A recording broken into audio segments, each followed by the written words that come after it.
দর্শক আসসালামু আলাইকুম। আমি ডাক্তার আহমেদ নাজমুল আনাম, শিশু কিশোর নবজাতক এবং শিশু হৃদরোগ বিশেষজ্ঞ বরাবরের মধ্যে আপনাদের সবাইকে স্বাগতম জানাচ্ছি। দর্শক, আজকে যে ভিডিও প্রায়শই আমার কাছে বাবারা জিজ্ঞেস করেন, স্যার এই যে ঠান্ডা কাশি পড়ছে, শীত এসে গেছে, বাবুদের তো ইনহেলার দিতে হয়, ইনহেলার দেওয়া কি খারাপ কিনা?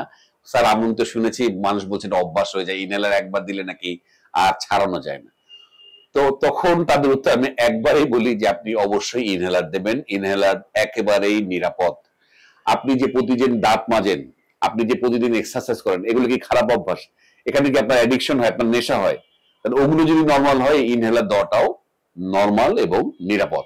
তো আজকে একটু অত্যন্ত গুরুত্বপূর্ণ যে ভিডিও, যে আমার বাবুকে ইনহেলার দেওয়া কোনো ক্ষতিকর কারণ আছে কিনা এবং এটা অভ্যাস হয়ে যাবে কিনা, সেটি নিয়ে আমি আপনাদেরকে জানাতে চাই। ইনহেলার কিভাবে ইউজ করতে হয় সেটি নিয়ে আমি আপনাদের একটা বিস্তারিত ভিডিও দিচ্ছি সঠিক নিয়মে। তো প্রথমে আমি নিয়মের ব্যাপারে যেহেতু বলেছি, আমরা বলবো 4 বছরের নিচে আমরা বাবুদেরকে ইনহেলার দিই স্পেসার এবং মাস্কের মাধ্যমে, এবং 4 বছর উপরে আমরা স্পেসার এবং শুধুমাত্র স্পেসার দিয়ে আমরা ইনহেলার দিই। আমি আশা করছি প্রয়োজনে আপনারা আমার এই ভিডিওটি দেখে নেবেন। এখন প্রশ্ন হচ্ছে যে ইনহেলার জিনিসটা কি, সেটা নিয়ে আগে আমি আলাপ করি। তো আমাদের যখন কোনো অ্যাজমার বা শ্বাসকষ্টের প্রবলেম হয় বা যাদের আছে, তাদের গলায় এখানে প্রদাহ হয়, যার ফলে শ্বাসটা একটু সংকুচিত হয়ে যায়, এবং এই ইনহেলার গুলো কি করে, এই সংকুচিত শ্বাসনালী কিন্তু আস্তে আস্তে খুলে দেয়। তাহলে আপনার জন্য দ্রুত এটি কাজ করবে, শ্বাসনালীকে খুলে দেবে, যাতে আপনার বাতাসটা আরামে যাওয়া আসা করতে পারে এবং সেই প্রদাহ বা ইনফ্লামেশনকেও কমিয়ে দেবে। সুতরাং এটি একটি অত্যন্ত নিরাপদ প্রক্রিয়া এবং এটা অত্যন্ত অল্প ডোজে আপনাকে এই নিরাপত্তা নিশ্চিত করবে এবং আপনার বা আপনার নিজের অ্যাজমা বা আপনার বাবুর অ্যাজমা রোগে চমৎকার ভাবে কাজ করবে। তো এখানে দুই ধরনের আমরা ইনহেলার দিই। একটি হচ্ছে নর্মাল, যেটা ব্রঙ্কোডাইলেটর, যেটা অ্যাজমাসল নামে পাওয়া যায়, সালবুটামল যেটি।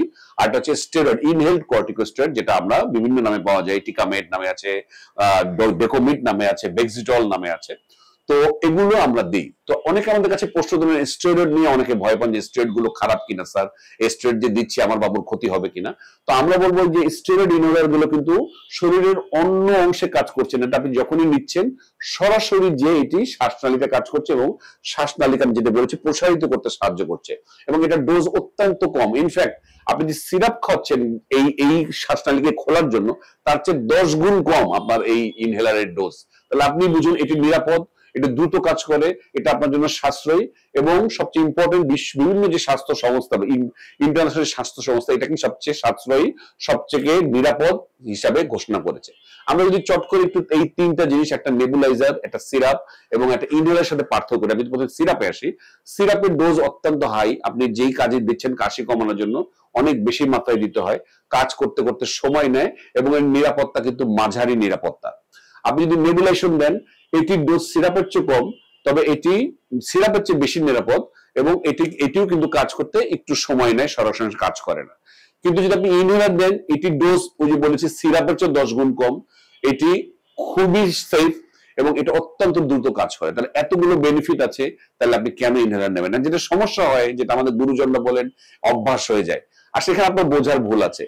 যাদের ইনহেলার দেওয়া আছে তাদের তো যেই রোগ, তাদের রোগটা দীর্ঘমেয়াদী রোগ। অ্যাজমা রোগীকে তাকে তো দীর্ঘমেয়াদী চিকিৎসা নিতে হবে। আমরা বলি অ্যাজমা রোগ একটা দীর্ঘমেয়াদী রোগ, তাকে আপনি যখন ইনহেলার নিয়ে দেখেন, আপনি মনে করছেন এটা অভ্যাস হয়ে গেছে। ব্যাপারটা কিন্তু একদমই সেটি নয়, বরং ইনহেলার দিয়েই সেই লোক বা সেই বাবু কিন্তু ভালো আছে। তো দর্শক, আমি বলবো যে কিছু নিরাপত্তা আপনাকে নিশ্চিত করতে হবে। যারা ইনহেলার, বিশেষ করে স্টেরয়েড ইনহেলার নিচ্ছেন, অবশ্যই বাবুর বা নিজের কুলকুচি করবেন, মুখটা পরিষ্কার করে রাখবেন, কারণ এখানে মুখে কিন্তু ঘা হতে পারে বা ফাঙ্গাল ইনফেকশন হতে পারে।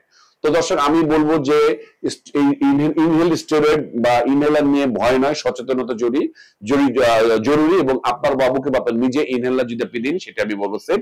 তবে অবশ্যই আমি সবসময় বলবো চিকিৎসকের পরামর্শ নিয়েই দিতে হবে। আজ এ পর্যন্তই। পরবর্তী নতুন কোনো টপিক নিয়ে আবার হাজির হবো। সেই পর্যন্ত বরাবরের মতোই আল্লাহ হাফেজ।